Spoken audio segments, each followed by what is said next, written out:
Então, bom dia a todos, né? Eu acho que seria interessante, apesar de conhecer algumas pessoas, os demais se apresentarem, só para eu saber, né, o nome, eu não conheço todo mundo, algumas pessoas eu lembro do rosto, né, mas eu não tenho só essa, para vocês se apresentarem mesmo, falar o nome, qual o período de vocês. E também, quiser falar alguma coisa a respeito do Covid, né, por que vocês entraram, se, enfim, algumas características que eu acho que seria interessante para a gente iniciar esse diálogo a respeito dos ciclos. Quer começar, Jean? Eu quero. Eu começo. Meu nome é Janderson, sou professora Suzy, sou já antiga.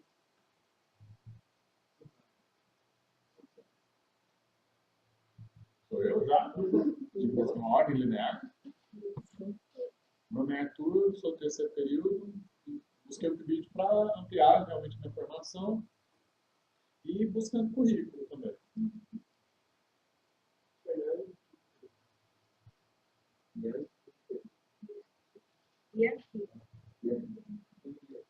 Yang? Vitor,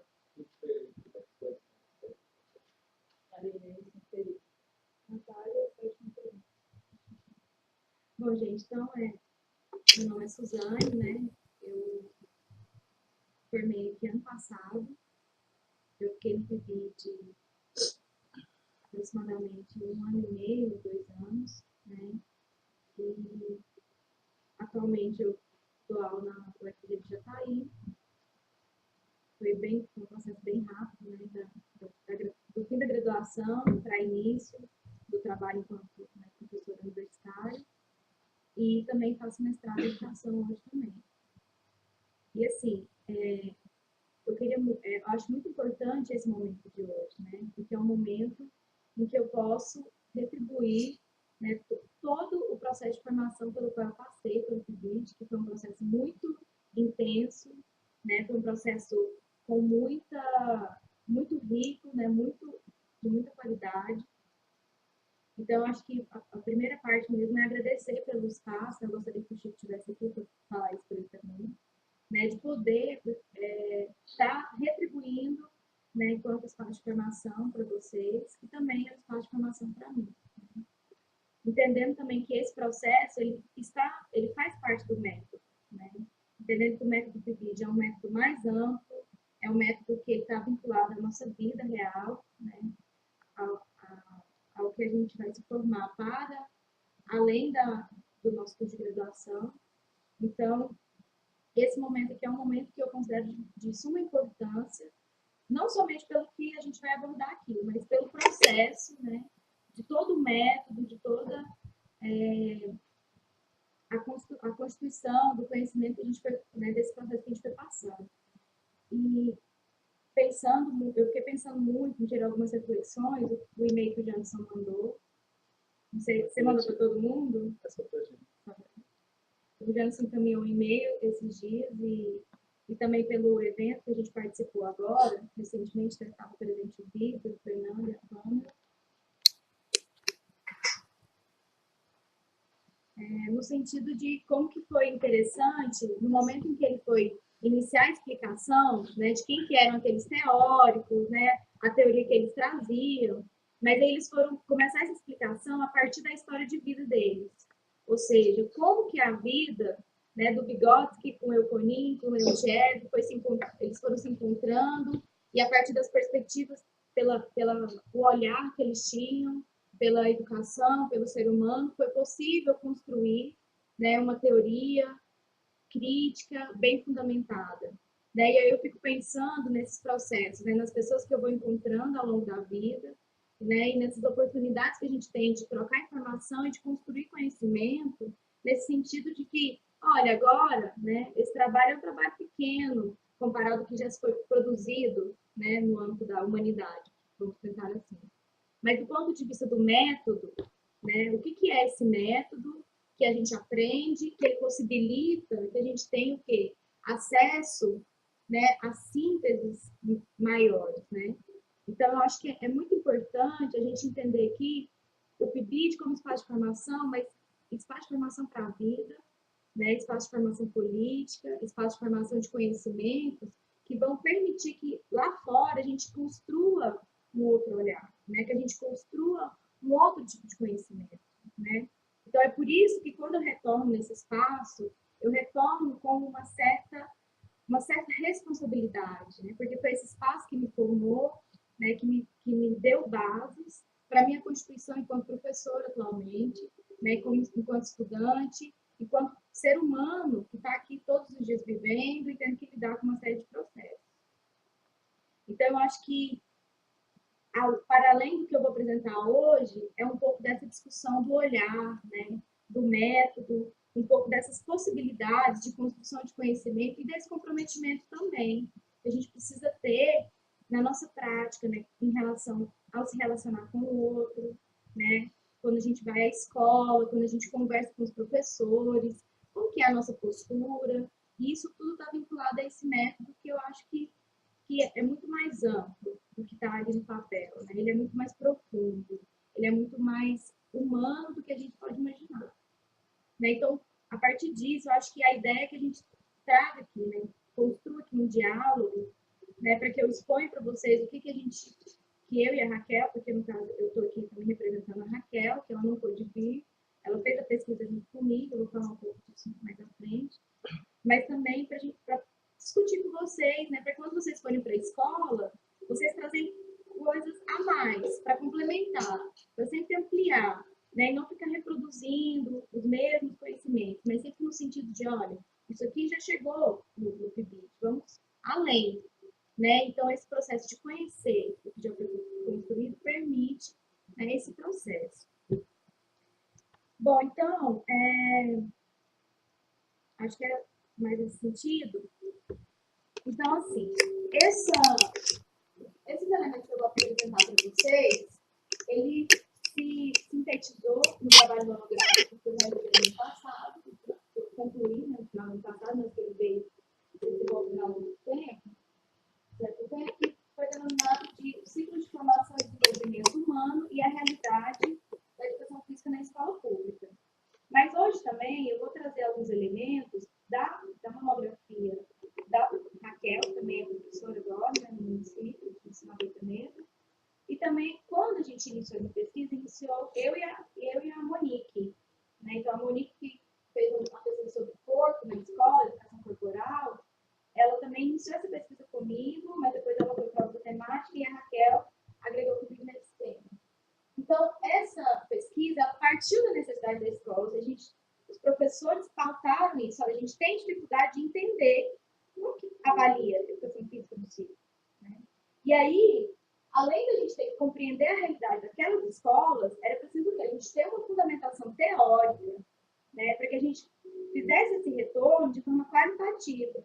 Então, esse retorno ele precisa ter uma competência teórica, técnica, para que a gente pudesse trazer essas discussões. Então, por isso que a maioria dos trabalhos eles vão se concretizar enquanto monografia, por conta da necessidade de fundamentação teórica que necessita. Né? Então, a gente partiu da escola e a partir do que foi apontado pelos professores, que nós fomos trazendo esses elementos. Bom, então, enquanto introdução, para a gente poder entender como que vai se constituir o modelo de ciclos, como que o processo avaliativo ele vai ser percebido e como que vai se efetivar as questões da avaliação na escola, a gente precisa entender alguns pontos inicialmente. Primeiramente, a relação escola e sociedade. Né? Então, se a gente parte de um ponto de vista crítico, onde a relação onde a escola e a sociedade elas são insociáveis, ou seja, elas estão o tempo inteiro, né, entrando em contato, se relacionando, e uma está tensionando a outra, né? Então a gente vai poder compreender, então, que ao mesmo tempo que a sociedade ela vai estar trazendo seus elementos e influenciando na escola, a escola, por ser composta por sujeitos, ela também vai poder, né, pautar ações em resposta a isso. E aí, é preciso entender também que toda organização social ela vai se solicitar de meios, né, vai se apropriar de meios para poder socializar a cultura, né, os valores, os conhecimentos. E a escola, em uma sociedade um pouco mais complexa, a escola ela entra enquanto um espaço educacional institucionalizado, que vai ser oficialmente responsável para essa socialização de conhecimento. E aí a gente entra, isso é um processo de todas as sociedades, né? De modo geral, falando de modo geral. Mas dentro da sociedade capitalista, então, se a gente entende que os dois estão relacionados, então a sociedade capitalista ela vai ter uma escola capitalista. Né? Os valores, né? Os conhecimentos, a cultura que ela vai passar ali dentro vai estar diretamente vinculado aos valores que ela tem na sua Constituição. Né? E aí a gente for pensar quais são os valores que hoje permeiam a sociedade capitalista. Se a gente for falar assim, algumas, o que vocês apontariam? Competição, sobrepujança, individualismo, né? Ou seja, essas relações elas não estão dentro do modelo que a gente está. Então, se a escola, e aí essas problemáticas da escola que acontecem, elas estão diretamente relacionadas então a esses aspectos sociais, econômicos, políticos. Então, essa compreensão inicial é muito importante para a gente não naturalizar os processos que ocorrem dentro da escola. Né? Para a gente não naturalizar, para a gente não culpabilizar o outro. Né? Então, para a gente entender que existe algo maior que determina essas relações no interior da escola. E aí a gente vai pensar, então, olha, nós estamos numa sociedade capitalista. Então, o ciclo é uma escola capitalista? É uma escola capitalista. Né?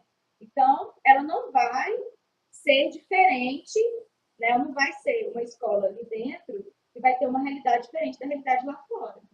Né? Então, isso é importante a gente entender, porque senão a gente fica, mas o ciclo não funciona. Mas o ciclo não acabou com os problemas. Né? Veio o ciclo e nada se resolveu. Mas não vai resolver, porque o problema não é a escola. Né? O problema é do amplitude social. Então, essa compreensão é fundamental para a gente também ver o que vai ser apontado mais adiante. E aí, então, já que as duas são escolas, né, capitalistas, então o que muda? Né? Então, eu coloquei aqui primeiro algumas perguntas. O que é um modelo de ciclos? Né? A pergunta inicial. O que é, então, um modelo de ciclos? Se a gente for partir de uma visão histórico-social, é muito importante também pelo fato de que, desde a década de 20, mas efetivamente década de 50, vão se constituir uma série de processos, né, de inserção de políticas públicas no cenário educacional brasileiro, que eles vão surgir a partir de uma necessidade de acabar de forma pontual, solucionar de forma pontual problemas, como evasão escolar, repetência, o fracasso escolar. Né? Então, essas problemáticas, eles vão falar, olha, os alunos estão reprovando muito, então vamos colocar uma aprovação automática, ou seja, eles não vão reprovar, porque eles vão ser passados, né, em série sem ter nenhum processo que reprove. Então, e aí mais adiante também, na época da ditadura, também vão ocorrer essas políticas de promoção automática. Então, a gente não pode analisar também o ciclo juntamente com outras políticas que ocorreram anteriormente. A gente precisa analisar o ciclo como ele é hoje, né, no contexto que ele é hoje, com as características culturais e sociais que permitiram ele ser o que ele é hoje. Né? Então, o ciclo é diferente de tudo aquilo porque ele se construiu nesse momento, em outro espaço, né? Em outro contexto. Então, é por isso que a gente precisa entender, porque senão o ciclo, a gente vai reduzir ele a política de não retenção. O que é o ciclo? Muitos professores falam, é aquele modelo que não reprova o aluno. Né? O professor sempre ele vai nesse ponto central. Ou seja, o ciclo ele tem uma série de mudanças estruturais fundamentais para o processo de ensino-aprendizagem que ele fica oculto por conta dessa ligação que ele teve, né, com essas políticas de não retenção, que também trouxe essa carga negativa, vamos dizer assim, né? Que quando o ciclo já chegou, as pessoas já estavam saturadas dessa não retenção. E aí elas vão ficar com uma carga negativa por conta desse modelo de ciclo. Então, a gente precisa entender, né? Então, eu coloquei, cabe ressaltar que a escola, a educação física só podem ser compreendidas dentro de uma perspectiva de totalidade histórico-social. A sua realidade não se dissocia dos demais fatores determinantes do modelo social. O seu papel está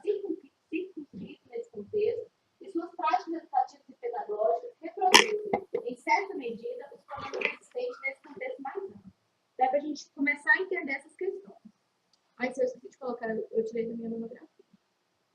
Então, isso é importante. Olha, o modelo de ciclos, ele é um modelo que rompe, ele é uma ruptura com o modelo seriado. Né? Então, ele vai se constituir, não no sentido de se opor, mas no sentido de superar algumas estruturas que estão no modelo seriado, que já estão tão consolidadas, né? Elas já estão tão enraizadas que não se permite nem discutir mais. Né? E as pessoas acabam apenas reproduzindo essas relações. E aí o ciclo ele vai trazer uma possibilidade de superação daquilo que está colocado pelo modelo seriado, para que se tente, de alguma forma, trazer uma melhoria na qualidade de educação. Agora, o ciclo também ele vai se constituir a partir de outros interesses. Né? Então, a gente vai perceber, no momento que constitui o ciclo, esses dois viés, né? Os dois lados. Um lado, né, onde vai ter um interesse por conta do Estado, né, do neoliberalismo e tal, e um outro lado, que são os próprios professores, né, as pessoas envolvidas com a educação, tentando trazer isso para o lado da melhoria da educação. Então, é uma nova proposta de reestruturação, né, escolar. Ela vai mudar toda a estrutura da escola. E aí, enquanto dois principais modelos de ciclo que vão se desenvolver são os ciclos de aprendizagem, onde os referências, né, os autores referências são Perrenu e César Kuhn, que eles são europeus, né, o César Kuhn é espanhol, Perrenu é da Suíça. E aí, eles vão trazer toda uma estrutura organizacional agrupando os anos. Né? Então, ele pensa o modelo de ciclo em etapas plurianuais, ou seja, eu pego o primeiro e o segundo ano, agrupo, ou seja, do primeiro para o segundo não tem a retenção. Mas também ele vai trazer a questão da pedagogia diferenciada. Olha, os processos precisam ser diferenciados, pensando muito na individualização dos processos, o olhar para o aluno. Então, sempre desse ponto de vista, mais de respeitar as diferenças. E um outro modelo que vai se constituir aqui no Brasil, e esse ciclo de aprendizagem, por mais que eles tenham essa base na Europa, eles vão se efetivar em vários espaços aqui, né? São Paulo, Brasília, tem no Nordeste também. Então, muitos lugares no Brasil que tem ciclos, que são ciclos de aprendizagem. Eles não estão vinculados ao ciclo de formação, que tem uma concepção mais ampla, que seria o quê? Você conciliar o processo de aprendizagem a fases de formação e desenvolvimento humano. Então, ou seja, não está vinculado só a organizar o pensamento, né? Organizar a aula, olhar para o aluno, mas é como que eu vou estruturar o conhecimento para que a vida do aluno também seja levada em consideração. Né? Então, ou seja, eu vou pensar os espaços, olha, agora nós estamos na infância. O que a infância precisa desenvolver? O que as crianças que estão nesse período precisam desenvolver, além de apropriação de conteúdo? Elas estão numa fase específica de desenvolvimento humano, e a gente precisa levar isso em consideração. E a partir disso a gente vai ter a Roy e Krug, o Arroio e a Krug, que vão ser referências, né, para esse modelo. E aí vão ter a escola cidadã e a escola plural, que elas vão se desenvolver em Porto Alegre e Belo Horizonte, e elas vão ser referência porque elas vão se constituir de maneira crítica. E aí, então, pensando, né, como que o modelo de ciclo ele vai se estruturar, né, no cenário brasileiro. Né? Então, pensando mais ou menos nessa relação, porque o ciclo, quando ele vai surgir aqui no Brasil, ele surge por essas duas escolas. Depois que ele é oficializado na LDB. Né? Então, a experiência de Porto Alegre, a experiência de Belo Horizonte, por exemplo, eles vão trazer a ideia dos ciclos, né? Mas, assim, pensando que já vinham acontecendo, né, uma série de experiências relacionadas à não retenção. Né? Vamos pensar assim, estava lá acontecendo políticas bem diretas, né? Políticas imediatas, para resolver um problema de forma bem imediata. E aí eles vão falar, não, a gente precisa pensar em uma outra estrutura. Entendendo que nesse período aqui, a gente está passando o pós-ditadura. Então, tem todo um discurso, né, de redemocratização do país. É preciso a gente pensar na educação para todos. Né? É preciso que a gente dê acesso. É preciso a gente pensar no processo de aprendizagem. né? Porque esse processo está sendo sufocado, então a gente precisa pensar nisso. E aí eles vão se apropriar disso, e aí eles vão trazer umas... e aí a ideologia neoliberal, né? Olha, nós precisamos do trabalho em equipe, nós precisamos da interdisciplinaridade, né? Então, esse grupo, ele se apropria disso que está colocado, traz autores críticos e fala, nós vamos trazer agora, então, um modelo de escola, que é o ciclo de formação humana, né, para pensar essa educação.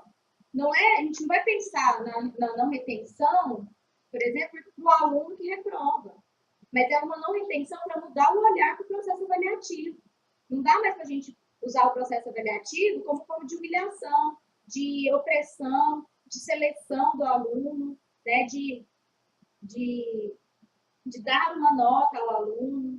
Né? Então, por conta desses processos, eles vão pensar toda a estrutura escolar. Então, não é uma política, não é uma ação pedagógica específica, é uma reestruturação do modelo escolar. Então, isso também é importante. E a forma também como a gente vai ter que se apropriar, né, daquilo que está colocado e poder ampliar. Isso é um exercício que a gente tem que fazer de forma constante. Né? Por exemplo, eu estou trabalhando com disciplina de estágio agora, e às vezes você chega lá, vamos fazer um plano de aula? Vamos. Aí o aluno pega, copia e cola. Copia e cola. Gente, vamos pensar no que vocês estão fazendo? Ai, professora, mas se o Estado está dizendo que eu tenho que fazer isso, eu tenho que fazer. Não, tudo bem. Não estou falando para você não fazer, mas vamos fazer melhor. Né? Vamos tentar trazer aqui dentro do que está dado uma possibilidade de melhoria, né? Até se dentro desses conhecimentos que estão aqui, eu posso pensar uma forma crítica de trabalhar esse conteúdo, eu só vou copiar e colar e reproduzir dentro da sala de aula. Né? Então, é mais ou menos essa ideia. Eles pegam tudo que estava naquele cenário, incrementam com as teorias críticas para poder trazer, né, uma proposta que, de fato, estivesse comprometida com os alunos. Olha, são aqueles alunos que passam a ter uma realidade social difícil, né? Eles passam por dificuldade de aprendizagem. A gente precisa olhar para esse aluno para poder não é só ele passar, mas é ele aprender. Então, como que a gente vai construir isso? Né? Então, é mais ou menos nesse sentido.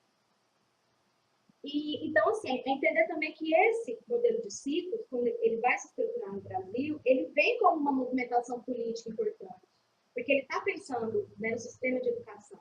Depois, né, que a LDB vai oficializar, e aí começa a divulgar, né, mais o ciclo, e outras instituições começam a trazer o modelo de ciclos. Né? Mas é importante a gente ressaltar que isso se constitui primeiramente, né, enquanto um modelo, né, de pensar a educação de forma crítica. Bom, tá claro, gente? Até aí, tudo bem? Estou conseguindo, né? Bom, porque às vezes eu estou ficando com sono. Eu falo muito, viu? Aí eu tenho sono.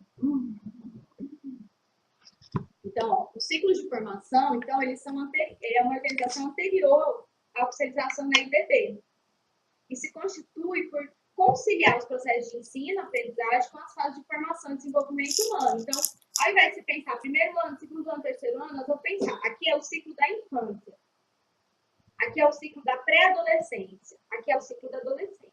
Ou seja, em cada fase, além dos conhecimentos que eles precisam ampliar, existe esse momento, olha, aqui na infância tem um processo de apropriação de linguagem, né, de desenvolvimento de processos psíquicos que a criança precisa passar, que para além dos conteúdos que eu vou inserir ali na aula, eu preciso desenvolver isso. Né? Então, como que eu vou fazer? Se eu estou pensando na criança, então eu tenho que mudar a estrutura da aula, eu tenho que permitir espaços, né, que a criança mais nova ela se encontre com a criança mais velha, para que elas socializem conhecimento cultural. Não é só conhecimento científico também. Ela tem uma formação cultural, afetiva, social que ela precisa ter. Então, como que a gente vai... Não se trata mais de isolar as crianças, cada uma por si, mas vamos trazer a produção de conhecimento, a produção de cultura, né, para poder ter uma formação humana e uma formação na sua totalidade. Então, pensar a escola enquanto, né, um espaço de formação humana, onde você vai reorganizar a escola para pensar os tempos de vida também. Né? Então, isso é bem importante, porque as crianças, em alguns momentos, a partir da ideia original do projeto, né, elas estão no momento lá, né, 6 a 8 anos, então elas estão no momento lá com as crianças só de 6, onde elas estão numa fase, né, mais ou menos próxima, aí depois ela entra em contato com a criança de 8, né, que está um pouco mais avançada, mas a criança de 8 ensina para de 6, né, ensina palavras, ensina brincadeiras, né, ensina valores, então tudo aquilo ali elas estão em contato, elas estão em processo de aprendizado. Então, eu pensando, tá vendo que já muda esse olhar, muda um pouco a lógica, né? Porque antes o professor que é o único que tem o conhecimento, ali não. Agora, o porteiro, ele também participa do processo educativo, né? A moça que limpa, que cozinha, as pessoas que estão ali nesse processo, elas também contribuem, né? Porque elas estão em contato direto com a criança. E aí, então, vão ter algumas características, como ampliação do tempo pedagógico, né? Como que é essa ampliação do tempo pedagógico? Ou seja, o meu objetivo é o objetivo do ciclo. Eu entro no ciclo, eu tenho 3 anos para cumprir esse objetivo. Então, e aí isso é um problema porque a gente está pensando que no nosso tempo, a gente pensa assim, nossa, já é final do mês, não dá tempo de fazer mais nada, mas, gente, um dia depois do outro continua. Mas a gente está tão vinculado a essa organização temporal, né, que fragmenta a nossa vida, que a gente não consegue. E já está chegando no final do ano, fulano aprendeu, não vai aprender mais de jeito nenhum, então eu posso desistir daqui para frente. Vou deixar para o ano que vem. Né? Então, a gente organiza o nosso planejamento, a nossa estrutura de aula, a partir dessas organizações construídas socialmente de tempo. Né? Eu estou aqui e falo, nossa, falta 15 minutos. Acabou, já era. Então, eu vou encerrar por aqui. Então, a gente acaba com dados, né? Finaliza como se não tivesse mais pensar por esse tempo anual. O que eu quero dizer? A gente pensa no tempo anual, né? Começa o ano, ou a criança ela faz tudo naquele ano ou não tem mais jeito, né? Então, passa para o próximo, professor. Pensa nesse ano, que é ano de Copa, né? Tem escolas que vão ficar praticamente um mês sem aula. E aí a professora tem que cumprir o calendário, cumprir o conteúdo e, ó, acelera. E o aluno ele não está aprendendo nada, feriado atrás de feriado. E aí? Né? Então, é a ideia de falar, nós temos um objetivo do ciclo, que é, por exemplo, a criança está no processo de apropriação de linguagem. Então, a gente precisa que essa criança saia desse ciclo minimamente com esse aspecto, né? Tudo bem que isso aí não é nessa fase, aí ela já está... Mas, assim, como que ela está nesse processo de sistematização?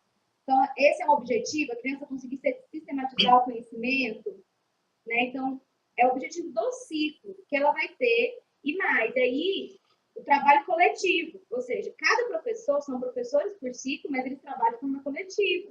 Então, eles acompanham a evolução da criança. Olha, a criança estava ali, mas ela tem só turma agora, mas você já sabe, né? Ela está com dificuldade ainda, não, tudo bem. Então, é o diálogo, né? A conversa, o planejamento coletivo, né? Como que a gente vai pensar o momento junto, os agrupamentos, essa organização do currículo que rompe com a fragmentação dos conteúdos, ensino descontextualizado, que é o quê? Pensar quais conteúdos a gente vai trabalhar. Nós temos um objetivo, mas vários conteúdos podem se encaixar nesse objetivo. Né? Então, quais conteúdos a gente vai trabalhar? São conteúdos pensados, né, a partir da realidade dos alunos, da realidade da escola. Então, a gente pode trabalhar com temáticas. Então, vamos articular um tema, para todo mundo trabalhar esse tema, e aí a gente poder articular com a realidade do aluno. Né? Então, é pensar os conteúdos não daquele livro, né, o conteúdo livresco, que a gente vai... Conteúdo, capítulo 1, capítulo 2, segue. Né, até o final do ano. Não. Nós vamos pensar a partir daqui. O que a gente pode tratar esse ano que está próximo da realidade desses alunos?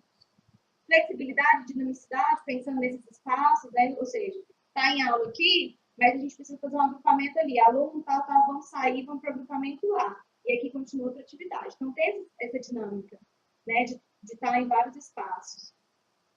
Avaliação ressignificada, né, que vai se pensar nesse processo, e o trabalho coletivo. E aí, em Goiânia, os ciclos deles vão, a partir de uma série de discussões, em 96, 97, vão se constituir grupos de estudos sobre as problemáticas da educação, e aí, a partir disso eles vão trazer o ciclo de formação e desenvolvimento humano, que está mais próximo ao modelo de Minas, até o Arroio, que vai dar bastante orientação do modelo daqui. E aí, a partir do momento 8, ele começa a implantação em algumas escolas. E aí, em 2002, que todas as escolas municipais elas vão oficializar enquanto ciclo. Então, até hoje, né, é o modelo de ciclos. E aí, e a educação física, né? Então, foi muito importante. Então, a educação física ela tem por objetivo, está no documento, né, do municipal, tem por objetivo elevar o nível de compreensão dos educandos acerca do corpo e dos seus significados biológicos, culturais e sociais, bem como suas relações com os demais saberes que compõem a cultura escolar. É muito importante entender que as diretrizes que vão orientar, né, o modelo de ciclos, ele foi um documento construído por um grupo, né? Ou seja, vários professores, representantes de várias escolas, sentaram, conversaram e discutiram e montaram um documento. Ou seja, de novo, a importância política, né? Porque ele foi construído pensando, né, a partir, né, de uma melhoria da qualidade da educação. Né? Lógico que nós temos que entender que, na realidade, para ela ser dinâmica, algumas coisas elas vão ter uma dificuldade para se efetivar. Né? Mas quando ele foi construído, ele se construiu enquanto um documento, né, político, porque ele foi pensado pelos próprios professores. Né? Os professores discutiram essa proposta. E aí, a educação física ela vai trazer um outro olhar também, para poder romper com as instituições médicas, né, militares, e do esporte também, para trazer para que a educação física contribua nessa formação humana do aluno, uma formação mais ampla. E aí, através dessas aulas, onde ele vai trazer o método, né, também de ação, reflexão e ação, de pensar essas aulas. Então, está norteada pela cultura corporal, trazendo a importância do desenvolvimento da corporalidade, da cultura e da linguagem, porque a educação física é entendida desde essa perspectiva enquanto linguagem, dentro de uma perspectiva histórica, social e cultural, onde a educação física também ela contribui para a superação desses problemas educacionais e sociais.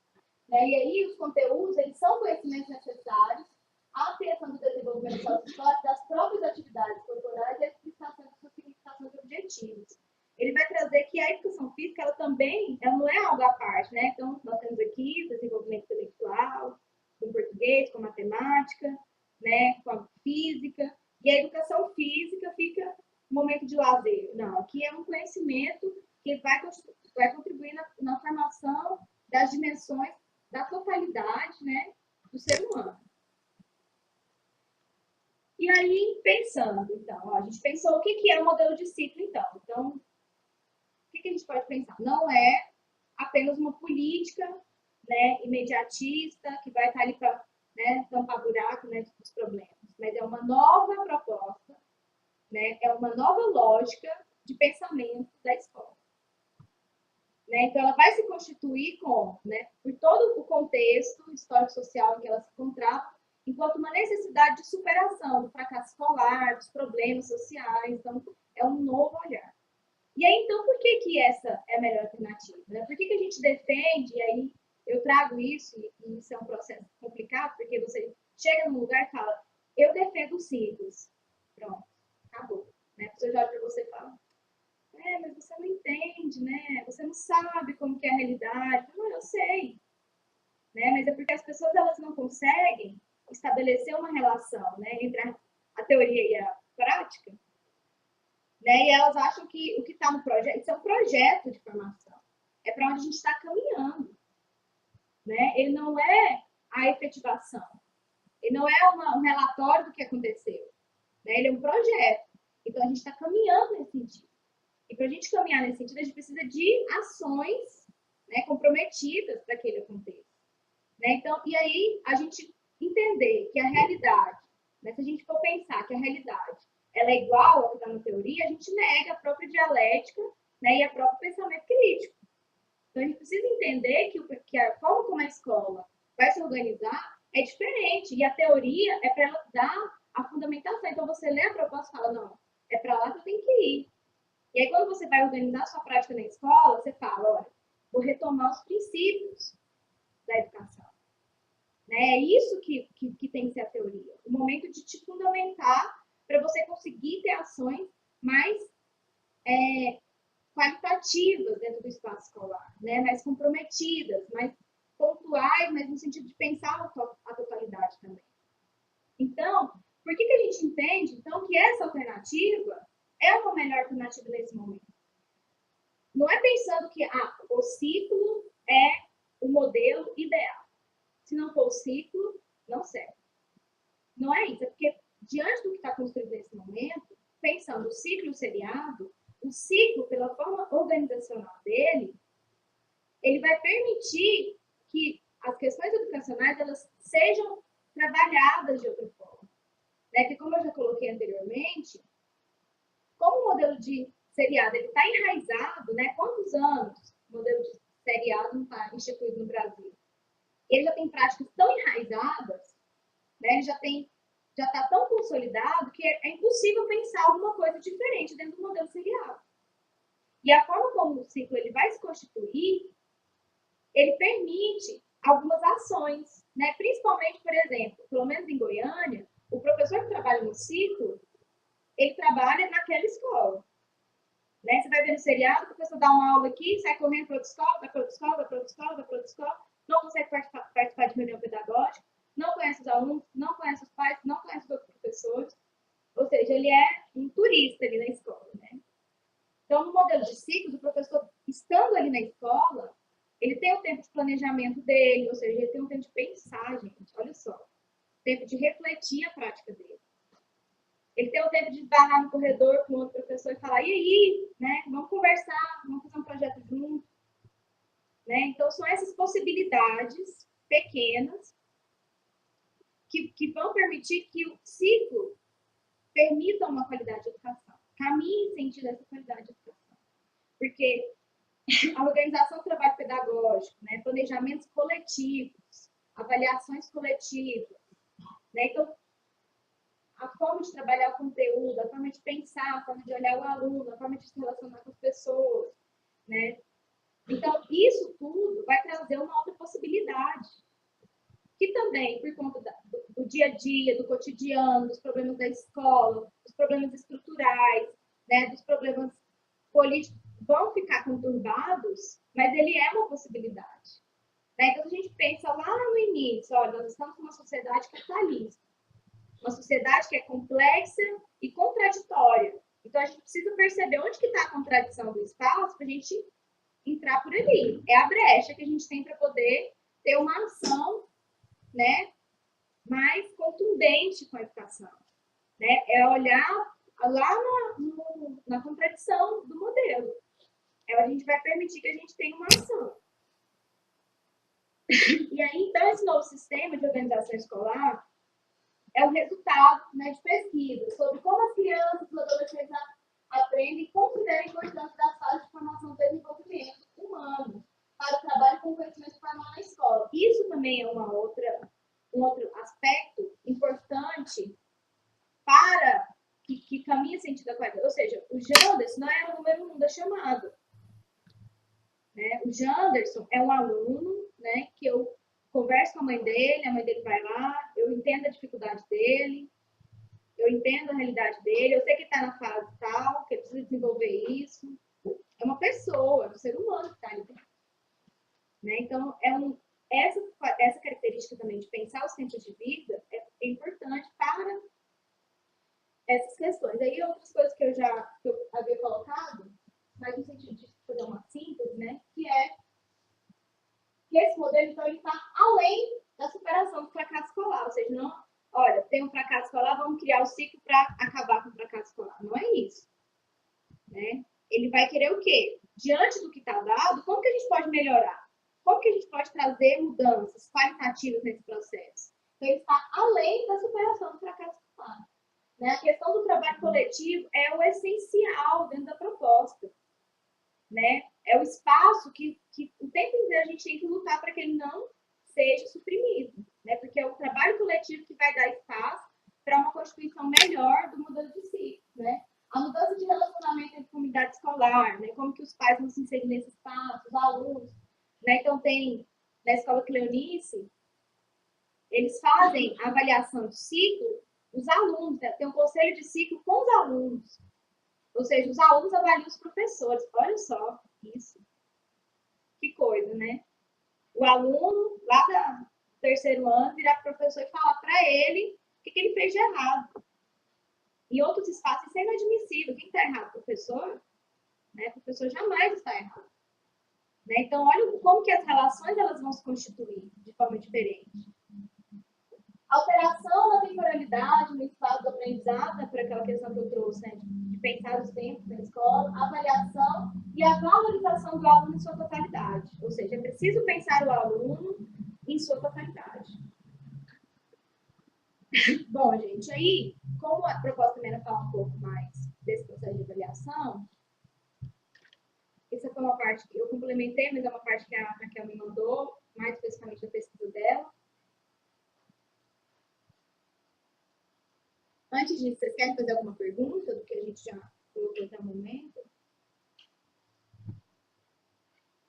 Quer fazer no final também? Bom, então, olha só, a gente está falando o tempo inteiro, precisamos mudar o olhar. Precisamos ter um outro entendimento do ser humano, precisamos ter um outro entendimento do que é educação, ou seja, educação é a escola onde eu vou lá e jogo conhecimento para o aluno, ou é um espaço onde eu tenho que humanizar o aluno. Né? E por conta disso, ele tem que ter acesso a determinados conhecimentos, né, que o transformem e que o permitam se inserir na sociedade, né, de forma menos desigual.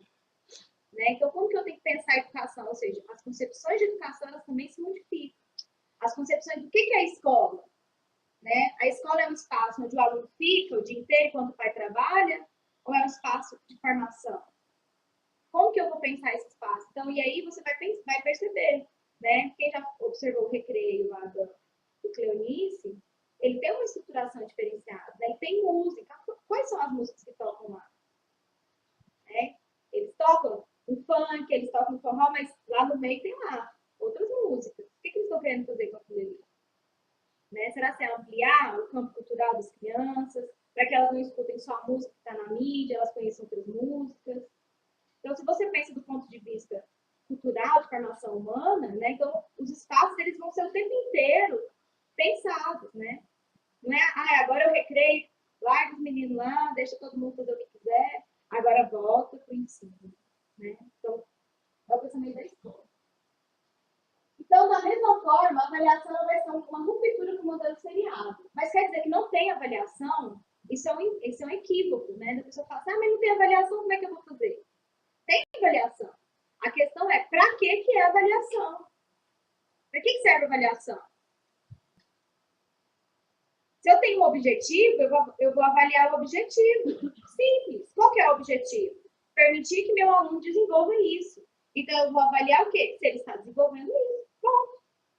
Isso é avaliação. É para que eu, ao longo do processo, eu não me perca. Né? Eu faço uma avaliação do processo para eu pautar novas ações. Mas eu posso fazer uma avaliação escrita? Posso. Né? A avaliação formal, ela vai existir? Vai existir. O problema é o objetivo da avaliação. Né? Porque as pessoas estão usando a avaliação, primeiro, trata com conhecimento, né, raso, para o aluno decorar, ele não consegue, ele não tem tempo. São avaliações, né, contínuas, que não dá tempo do aluno pensar aquilo que ele aprendeu. E aí, a avaliação é só para saber se o aluno decorou aquele conhecimento que foi apresentado de maneira, né, bem rasa, superficial. Então, aqui é uma ruptura com essa proposta, né? Então, como que vai ser esse modelo, né? É pensar o quê? Que essa avaliação, ela precisa ser ressignificada. Então, a forma de observar, de avaliar o desempenho do educando é modificada. O erro é visto como outro ângulo. Ou seja, o aluno está com dificuldade aqui. Pronto, é isso que a gente precisa saber. Então, é nesse aspecto que eu preciso organizar de novo as minhas aulas para esses alunos, né, eles conseguirem aprender. Olha, de todo mundo, esse aluno aqui não está conseguindo aprender, então vamos trazer ele para um atendimento individualizado? Será que é um problema mais sério? Né? E aí, pensar isso, eu estava até numa aula do mestrado, ele com uma professora, nossa, tá ligado, né? Nossa, eu tô morrendo de calor. Aí, Aí a professora estava falando assim, né? Não, porque eu estava dando aula e tinha um aluno que tinha muita dificuldade para aprender. Aí a gente falou assim, vamos levar ele no psicólogo, porque se ele tiver um problema psicológico, aí pronto, né? Vamos logo eliminar essa hipótese, porque se ele tiver um problema psicológico, o problema não é meu, né? Eu jogo lá pro psicólogo e aí o psicólogo resolve isso. E aí foi muito engraçado, porque fizeram o exame, né? Todos os testes com esse aluno e o problema dele não é psicológico. Então, ela falou, pronto, agora ferrei, né? Vou ter que dar um jeito de organizar de forma pedagógica. Né? E aí foi quando ela vai trazer que foi nesse momento que ela vai pensar toda a prática pedagógica dela, os processos de educação, de como que a gente vai o tempo inteiro se negligenciando disso, né? Então, o aluno é o problemático, a família dele é a problemática, é o bairro que ele mora que é o problemático, é o problema, né, que ele tem, ele é hiperativo, então a gente sempre vai pegando problemas para trazer, para colocar fora da gente. Então, nunca é pensar a nossa prática, mas é pensar sempre esses problemas. Então, a ideia é essa, da gente trazer esse novo olhar. E aí, a proposta de ciclos, então, ela propõe valorizar o aluno dentro de suas dimensões física, psíquica, cognitiva, afetiva, ética, estética, social, emocional, dentre outros. Ou seja, pensando isso também não de forma, né? Agora eu vou avaliar a dimensão física. Bom, agora eu vou, né? Não, vamos fazer o seguinte, professor de educação física, você fica com a física e com a afetiva, que vai trabalhar a socialização. Aí o professor de religião fica com a ética. Não, não é assim. Né? Ou seja, pensar o aluno na sua totalidade. Né? Porque hoje em dia, eu tá isso mais à frente, mas a gente pensa o aluno o quê? Sempre é o aspecto cognitivo que predomina nesses processos avaliativos. Então, a gente tem a avaliação como processo de ensino, não como produto. Ou seja, eu não faço todo o meu processo de ensino-aprendizagem, né, para o aluno tirar nota 10. Esse não é o objetivo da minha aula. Né? Porque hoje em dia não é isso, a gente organiza as aulas para o aluno passar no vestibular. Ou seja, aquela avaliação, aquela prova é o objetivo final da aula. Aqui não, a avaliação ela vai ser um processo. Olha, eu tenho um objetivo que é mais amplo e a avaliação é para eu fazer o acompanhamento de onde que esse aluno está. Né? Se eu estou caminhando, se ele está evoluindo nesse objetivo, então como é que ele estava inicialmente, né? Como é que ele está agora? E é por isso, então, que eles vão trazer essas questões do quê? Do modelo de ciclos enquanto uma proposta de avaliação.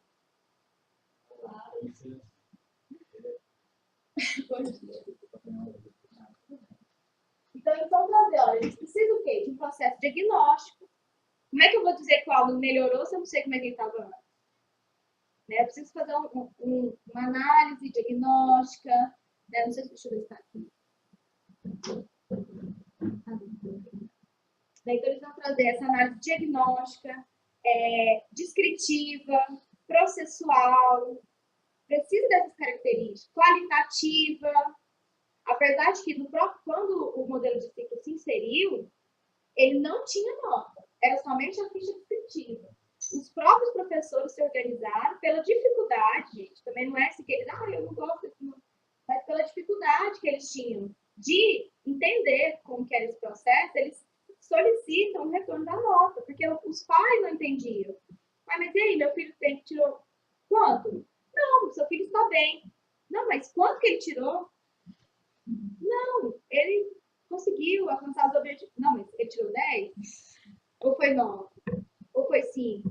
Né? Então, os pais eles têm até hoje essa dificuldade de entender que o filho não é uma nota, né? Hoje, algumas escolas usam também os conceitos, né? Então, eles constroem.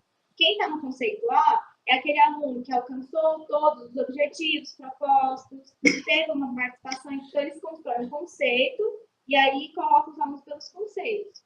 Mas esse processo, essa ruptura, né, é um processo complicado. Eu estava também, nesse momento que eu estou, desse estudo de mestrado, a gente tem encontro com vários professores, e aí quando eu vou falar do modelo de ciclos, o professor fica assim, não, mas tem 10 anos que eu trabalho na escola, isso não existe. Né? Isso não tem nunca que isso vai acontecer. Olha, Suzy, você é nova, né? Você não vai ver que a educação não tem jeito. Aí eu falo, olha, aí eu fiquei conversando assim. Porque, o que que leva uma pessoa, né, que quer ser professor, que quer se envolver com a educação, de olhar, né, ter esse pessimismo? Por que que é mais fácil eu virar para você e falar, olha, não tem jeito, gente, ó, desistam, vamos embora, do que eu virar para você e falar assim, olha, me conta a sua experiência para ver se eu consigo aprender com ela e eu conseguir trazer para minha realidade. Né? E aí até o Miguel Arroyo, em um dos livros que ele traz sobre o modelo de ciclo, ele vai falar que você romper com essa estrutura que ela está colocada, não é você mudar o planejamento. Ah, hoje eu vou planejar seriado, amanhã eu vou planejar ciclo. É você romper com os valores que você construiu ao longo da sua história de vida. É você olhar para você e negar o que você é. É você negar os seus valores, negar aquilo que você trouxe ao longo da sua história enquanto professor. Então, é um processo muito mais doloroso, né, do que a gente simplesmente falar que é ciclo, é seriado. Né? Então, quando a gente chega com esse modelo para a escola, a gente está atacando diretamente os professores que, por uma série, um período bem longo, eles utilizaram a mesma metodologia. Eles aprenderam daquela forma, né? Eles passam pela formação inicial, ensino fundamental, ensino médio, graduação, faz uma especialização dentro da mesma lógica. A gente chega, joga o modelo de ciclo e quer, não, mas esse professor aí, né? Não é assim também, porque isso é romper consigo mesmo, né? O que eu era até aquele momento, eu preciso me reconstruir, desconstruir, reconstruir. Então, é um processo muito mais complexo, né, do que a gente imagina.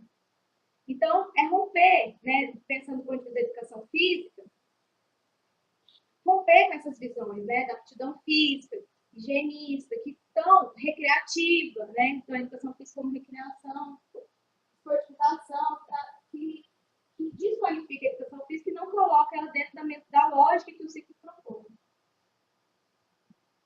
Trazer reflexão crítica, ou seja, a partir da ficha descritiva, nós vamos escrever lá, olha, o aluno evoluiu assim, tem dificuldades ainda nesse aspecto, para que a gente possa o quê? Refletir sobre a realidade da nossa prática, né? Então, a reflexão da nossa prática, ela é essencial. A gente não pensar o que a gente faz, né? Isso é complicado. Então, a gente precisa o tempo inteiro pensar como que a gente está agindo. E ampliar o conhecimento dos educantes a respeito da cultura corporal. Aí, alguns retrocessos. Esses retrocessos que eu estou apontando aqui, que a gente está apontando também, que a Raquel enviou, está mais específico na pesquisa dela, mas também já na minha monografia eu já tinha alguns desses elementos. Elas vão se dar por alguns aspectos que eu vou colocar mais à frente. Então, por isso que eu vou apresentar, mas depois a gente vai discutir. Né? Então, ó, ainda o que acontece? Valorização dos aspectos cognitivos nos processos de avaliação. Ou seja, a dificuldade de fazer uma avaliação que compreenda o aluno em sua totalidade. Ainda avaliação do comportamento, participação e interação nas aulas de educação física. Educação física vista como recreação. Dificuldade com essas dimensões, da totalidade. Formação continuada em déficit. Falta de tempo para planejar e formação superior e suficiente. Essa questão de falta de tempo para planejar é muito interessante porque assim, a gente fala, olha, é preciso que a gente tenha um compromisso com a educação. Né? Mas é um compromisso que ele está além da sala de aula, não é só ali na sala de aula. O compromisso ele é no nosso dia a dia, né? É participar do que está acontecendo agora nesse momento. A rediscussão dessa proposta. Né? Cadê as pessoas para ir lá, para discutir, para falar, não, a gente precisa, nós vamos retroceder, então, né? Como a gente estava conversando lá, né? Eu falei assim para a Clara, é como se você falasse assim, eu não sei usar o fogão, então eu vou fazer a fogueira. Aí a Clara falou, não, eu não sei usar o fogão, então o fogão não existe. Né? Então, como que é isso? A gente precisa, né? Estar nesses espaços para lutar, porque a falta de tempo para planejar não é um problema da proposta em si, é um problema das estruturas, né, educacionais como um todo, né, que elas vão se dar, seja no ciclo, seja no seriado, seja em qualquer outro espaço. Então, isso é uma luta que o professor precisa ter, né, e que ele vai acontecer fora da sala de aula. Então, essa compreensão também é importante. No entanto, a gente também tem alguns avanços, né? Que é a autocrítica no trabalho. Essa autocrítica é o quê? Gente, eu tenho dificuldade de entender essa proposta. Eu estou fazendo uma autocrítica. Eu estou percebendo na minha prática as minhas limitações. Porque o que a gente observava muito na fala dos professores é assim, eu não consigo fazer essa avaliação, mas é porque o ciclo é um problema. Ou seja, sempre colocando lá fora. Né? Ou seja, é preciso que a gente consiga ter a nossa... Qual que é a nossa responsabilidade também, né? De entender isso. Será que eu estou conseguindo fazer tudo que é possível naquele espaço? Consciência, compromisso político, interesse no trabalho coletivo, né? Isso é algo que você vai observar que alguns professores eles falam que isso o tempo inteiro é importante, né? Que às vezes você, isso é fundamental, olha só. Interesse no trabalho coletivo. Ou seja, tem um livro do Freitas que ele vai falar seriação e ciclos, um confronto de lógicas. Né, que ele vai trazer a questão do quê? Da avaliação formal e informal. Então, quando ele vai explicar essa avaliação formal e informal, o que ele vai dizer? Que a avaliação informal é aquela avaliação onde o professor, a partir dos seus valores, ele vai de forma oculta, né, de forma... Eu esqueci o termo que eu queria usar. Mas, de forma bem sutil, ele vai condicionar o processo do aluno dentro das aulas. Quando ele vai aplicar uma avaliação formal, aquela nota formal ali já está meio que, né, meio que dada, né, pelo processo informal. Né? Então, o tempo inteiro o professor já olha aquele menino ali, ó, problema. Aí o menino levanta a mão, não, já vai falar alguma coisa. Então, eu vou ignorando o aluno, eu tenho algum problema, né, com ele, pelo comportamento dele, pelos valores, pela forma como ele se veste, pela religião dele. E a partir disso, eu vou gerando um processo de uma relação informal ali, que eu vou negando conhecimento para o aluno, né? Que eu vou excluindo o aluno das aulas, que eu vou me negligenciando em determinados espaços, e quando o aluno vai fazer a prova, que é uma avaliação lá mais oficial, que vai gerar nota, esse processo está condicionado por toda a avaliação informal. Então, esse processo de trabalho coletivo, ele também serve para isso. Mas aquele menino, nossa senhora, aquela aula, ele... mas na minha aula ele não é. Será que é algum problema com você? Ou seja, os diálogos, eles permitem você repensar a sua prática, repensar a sua postura, repensar seu comportamento, repensar as ações que você tem dentro da sala de aula. Mas se tem 3 professores conversando, 2 não tem problema, um tem, né? Será? Então, vamos dialogar. Então, esse interesse no trabalho coletivo é importante também para constituir esses espaços avaliativos. Reconhecimento da educação física, porque por uma série de motivos, um deles também, do professor estar o tempo inteiro na escola, ele vai participar mais das reuniões, né, do planejamento, né, de todo esse trabalho coletivo, desse planejamento. Maior interação dos pais, alunos, da comunidade com a escola. Isso também vai incidir nos processos avaliativos, né, essa relação. E a questão da cultura corporal. Bom, então, para finalizar, falei muito, gente? Não, 1 hora.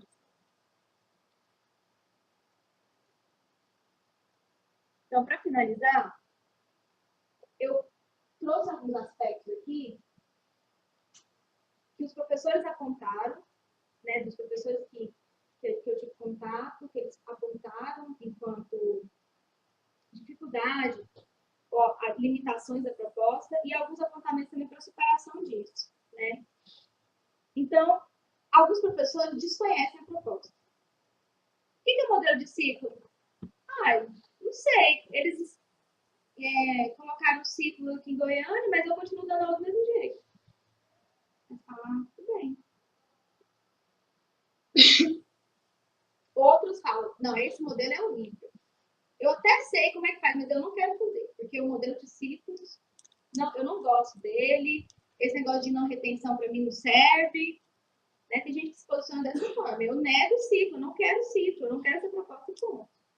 Alguns vão falar, tem uma coisinha que é legal, eu faço um pouquinho desse, um pouquinho daquele outro, né? O que eu acho bonitinho, que eu acho legal, que dá uma melhorada nas minhas aulas, eu Então tem uma adesão parcial. Alguns têm uma adesão cega, né? Eles saem fazendo tudo, mas porque está lá no documento. Mas também como que faz, né? Por que faz, isso também não tem uma consciência. E tem aqueles professores, isso aí é uma visão do aspecto geral, né? Tem alguns professores que vão falar, olha, eu entendo a proposta, eu participei das discussões lá no início da construção da proposta, e por mais que eu veja as limitações dessa proposta, eu entendo os problemas da proposta, eu estou buscando uma melhoria de qualidade de educação. Então, aquilo que eu dou conta de fazer, eu estou fazendo, mesmo eu tendo algumas dificuldades. Então, essa proposta, para mim, é uma possibilidade de melhorar a educação, né? Então, por isso que eu estou comprometida com ela, mesmo diante das problemáticas. A incompreensão sobre o modelo, os aspectos pedagógicos, estruturais de funcionamento, significados filosóficos, entre outros. Ou seja, eu não sei o que é isso, né? A educação do ciclo, a educação do modelo seriado é a mesma. O aluno do ciclo, o aluno do modelo seriado é o mesmo, não mudou nada. Eu não estou entendendo, né? Aí volta lá no início. Aí quando o aluno, né, ele está lá na escola, né, e ele reprova, olha aí, foi o ciclo. O aluno teve que voltar para o ciclo A, porque agora tem a retenção, né? Eles colocaram a retenção, então o aluno pode ficar retido um ano no ciclo. Aí, ó. O seriado não tinha isso, né? O seriado tinha o quê? A evasão escolar, né? Tinha outros processos que mascaravam, né, aqueles alunos que tinham dificuldade. O aluno ficava ali, ó, 10 anos, o aluno estava na primeira série. Aí ele desistia e ia embora da escola. No modelo de ciclo, o aluno que está com dificuldade, ele fica lá. E a professora fala que o problema é do ciclo. Né? Mas o problema é mais profundo. O problema está vinculado lá que a gente falou no início. Problemas sociais, econômicos, políticos, né? Que não vão ser superados com o modelo de ciclo. O modelo de ciclo não vai resolver o problema da educação no país. Né? Isso está vinculado ao modelo de sociedade. Então, né, e essa dificuldade de compreender essas problemáticas, né, elas culpabilizam o ciclo. Então, assim, o que eu estou querendo trazer, olha, não, o ciclo não é um modelo revolucionário. Né? O modelo de ciclo ele não vai revolucionar a educação, né, mas ele vai permitir, em comparação com o modelo seriado, novas relações dentro da educação. Né? E isso já é um avanço. Mas ele vai continuar, por a gente estar inserido no modelo capitalista, reproduzindo algumas relações no seu interior. Né? Mas a gente precisa agir o quê? Na contradição. A gente precisa o tempo inteiro entrar em quê? Né? Nesse processo o tempo inteiro de embate, de luta cotidiana. E aí colocar, então, o que é importante? Posicionamento político. O que é posicionamento político? É eu ir lá todo ano, né? Vou lá na data específica, vou votar. As pessoas elas reduzem o posicionamento político à questão das eleições. Mas o que é o posicionamento político? O posicionamento político é como que eu ajo em relação ao mundo diante de uma situação. Basicamente, são duas ações. Ou eu estou de acordo com aquilo que está dado, e por isso eu ajo de forma a preservar aquilo ali, ou eu vou em sentido contrário, em busca de uma transformação do que está dado. Então, quem fica em cima do muro não está em cima do muro, ele está do outro lado. Ele está, né? Quem se omite, ele está do lado de manutenção. Então, qual que é o meu posicionamento político em relação aos problemas? Né? Qual que é a minha postura? Eu estou indo sentido a transformação, buscando isso, ou eu estou conivente com o que está dado?